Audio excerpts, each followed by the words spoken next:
हमारे देश का आन बान शान हमारा तिरंगा झंडा जो भारतीयों के लिए गर्व का विषय है और हर भारतीय इसके आगे हमेशा अपना सिर झुकाता है। लेकिन क्या आपको पता है कि इस तिरंगा झंडा के इतिहास के बारे में? क्या आपको पता है कि इसे बनाने वाला कौन था और भारत ने इसे अपने राष्ट्रीय ध्वज के रूप में कब अपनाया? इसके अलावा इसे कब और किसने सबसे पहले फहराया?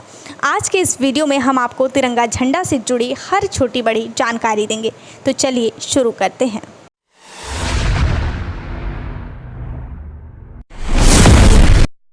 भारतीय तिरंगे झंडे का इतिहास स्वतंत्रता संग्राम, राष्ट्रीय एकता और गर्व से गहराई से जुड़ा हुआ है। यह झंडा न केवल भारत की आज़ादी का प्रतीक है बल्कि देश की विविधता, एकता और मूल्यों को भी दर्शाता है। खास बात यह है कि आज हम तिरंगे को जिस रूप में देखते हैं, पहले वो ऐसा नहीं था। भारतीय राष्ट्रीय ध्वज का विकास कई चरणों में हुआ।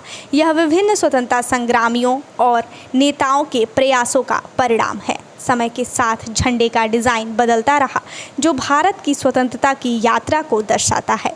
जानकारी के मुताबिक सबसे पहले राष्ट्रीय ध्वज का विचार 1906 में सामने आया। इस झंडे को कलकत्ता ध्वज या वंदे मातरम ध्वज कहा जाता था। इसे sister Nivedita, Margaret Noble, Swami Vivekananda के शिष्या ने डिज़ाइन किया था।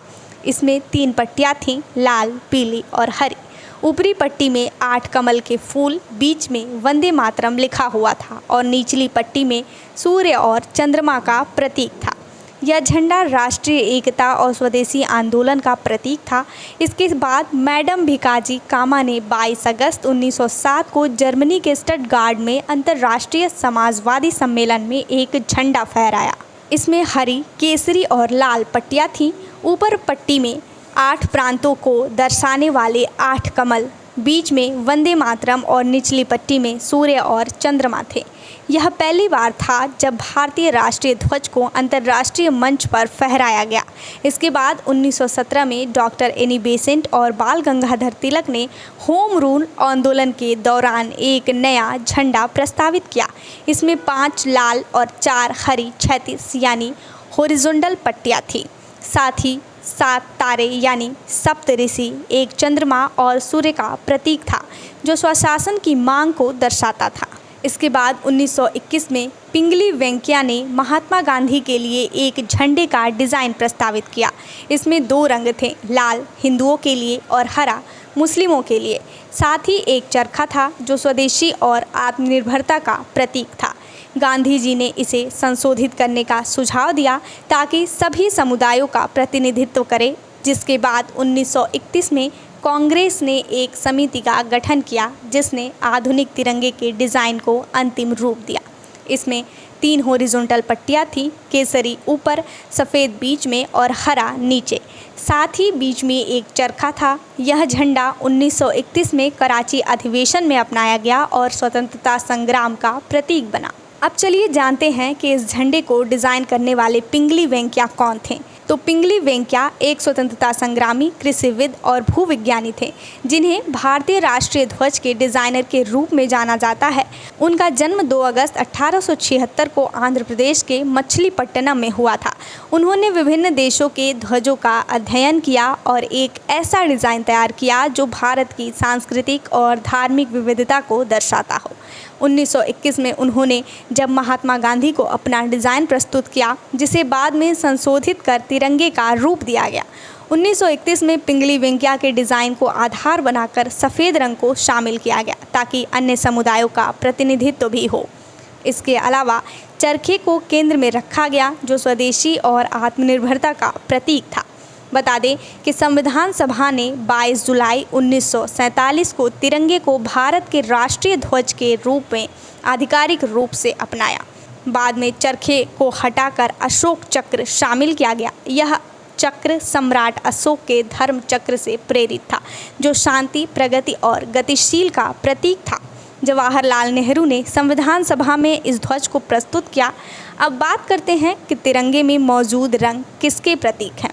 तो केसरी बलिदान, साहस और त्याग का प्रतीक है। सफ़ेद रंग शांति, सत्य और पवित्रता का प्रतीक है। इसके अलावा हरा रंग समृद्धि, उर्वरता और प्रकृति का प्रतीक है। वहीं अशोक चक्र धर्म, प्रगति और गतिशीलता का प्रतीक माना जाता है। 15 अगस्त 1947 को भारत के पहले स्वतंत्रता दिवस पर तिरंगे को आधिकारिक रूप में पहली बार लाल किले दिल्ली में भारत के पहले प्रधानमंत्री पंडित जवाहरलाल नेहरू ने सुबह 8:30 बजे फहराया था। यह भारत की स्वतंत्रता और संप्रभुता का प्रतीक था। नेहरू जी ने इस अवसर पर अपना प्रसिद्ध भाषण ट्रीट विद डेस्टिनी दिया। अब सवाल यह है कि आज़ादी के बाद लाल किला को ही झंडा फहराने के लिए क्यों चुना गया था। तो जानकारी के मुताबिक लाल किला मुगल और ब्रिटिश शासन का प्रतीक रहा और इसे तिरंगे के लिए चुनना भारत की स्वतंत्रता का एक शक्तिशाली संदेश था। अब चलिए तिरंगे से जुड़ा अन्य महत्वपूर्ण बात बताते हैं। तिरंगा मूल रूप से खादी यानी हाथ से काता हुआ कपड़ा से बनाया जाता था, जो स्वदेशी आंदोलन से प्रेरित था। अब इसे खादी, सूती, रेशम या पॉलिस्टर से बनाया जा सकता है। ध्वज की लंबाई और चौड़ाई का अनुपात 3:2 होता है। अशोक चक्र का व्यास सफ़ेद पट्टी की चौड़ाई का 75% होना चाहिए। इसके अलावा केवल ब्यूरो ऑफ इंडियन स्टैंडर्ड यानी BIS द्वारा प्रमाणित इकाइयाँ ही तिरंगा बना सकती हैं, जैसे कर्नाटक खादी ग्रामोद्योग संयुक्त संघ हुबली कर्नाटक वह इकाई जो आधिकारिक तौर पर तिरंगा बनाती है। बता दें कि पहले तिरंगे को केवल सरकारी भवनों पर फहराया जाता था, लेकिन 2001 में नवीन जिंदल ने एक याचिका दायर की थी, जिसके परिणाम स्वरूप 2002 में ध्वज संहिता में संशोधन के बाद आम नागरिकों को तिरंगा फहराने का अधिकार मिला। अब आम नागरिक भी इसे सम्मान के साथ फहरा सकते हैं, लेकिन इसके लिए भी कुछ रूल हैं, जैसे तिरंगा कभी भी ज़मीन को नहीं छूना चाहिए, इसे उल्टा नहीं फहराया जा सकता, इसे रात में बिना उचित रोशनी के नहीं फहराया जा सकता, इसे क्षतिग्रस्त या फीके रंग में उपयोग नहीं किया जा सकता, इसे विज्ञापन या वाणिज्यिक उद्देश्यों के लिए उपयोग नहीं किया जा सकता। बता दें कि तिरंगे को नष्ट करने या अपमान करने पर भारतीय दंड संहिता की धारा 2 के तहत सजा हो सकती है। तिरंगा भारतीयों के लिए केवल एक ध्वज नहीं, बल्कि स्वतंत्रता संग्राम की भावना, बलिदान और एकता का प्रतीक है। यह हर भारतीय के लिए गर्व और आत्मसम्मान को दर्शाता है। स्वतंत्रता दिवस, गणतंत्रता दिवस और अन्य राष्ट्रीय अवसरों पर तिरंगा फहराना देशभक्ति का प्रतीक है।